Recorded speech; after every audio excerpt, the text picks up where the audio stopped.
Yeah. So it's really interesting too because you know Daniel spoke Aramaic in Hebrew, right?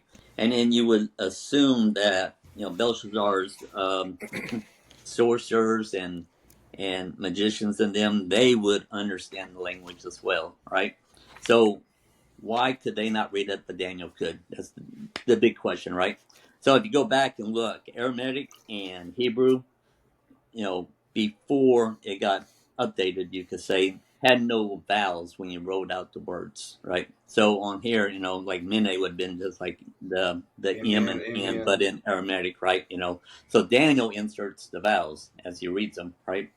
And then so it's very close, and each word is like very similar to a weight. So Mene, right? So it's kind of like a word, right? That means weighted, right? So you've been or numbered. I'm sorry, numbered. And then tekel is very similar to the Hebrew word for shekel, right? Hmm. So and then shekel, of course, with points, they're weighted out, right? And then Paris, and notice that it started with a U, so the U means and. So it's like and Paris. Paris is Persian. So it's like and Persians. So who else is with the Persians is the Medes, right? So I mean, so Daniel easily figures this out, right? So I like Paris. Paris means divided, Yeah. and so you got two countries coming at him, right, or two kingdoms, right? So the Medes and the Persians, but it's the Medes first. And then later on, as we get to the chapter, you'll see it's the Persians that's in control of Babylon.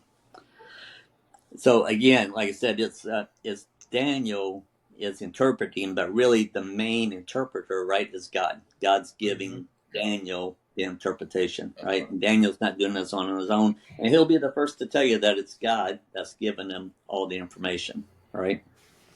He's definitely not proud. He's not bragging that he can do this, right? I mean, just like with Nebuchadnezzar, he told him, only God can interpret this, right? And then God spoke to him. So, and the funny thing though is that once Belshazzar, gets this, it's like, oh, okay, my days are numbered. I'm the, my kingdom's about to be taken away. I'm going to promote you. So, and instead of you would think he would execute him on the spot for Yeah. telling him bad news, right? But like Jim said, plot twist. Nope, you get promoted. And it's kind of like what you alluded to, Seth. It's like why? Because hey, even if an army's surrounded, Babylon, they're not getting in. There's no way they can get in because Babylon's been undefeated for 1,000 years. Nobody's ever been able to get in. But they figure out a way. You divert the river. River lowers. They get up underneath the river, get inside the city. Boom, it's all taken over in one night. And I like how the sovereign plan of God too. Like Oh yeah, this doesn't happen until this is he sees this writing and Daniel interprets it, and then yeah, that night, exactly. And it's the see, and this sovereign is plan that lays everything out. this is Daniel 2 being revealed, right? It went from Babylon, now it went to the Medes and Persians, just like the Nebuchadnezzar dream. Yeah, you muted Seth. The judgment was immediate and swift that happened.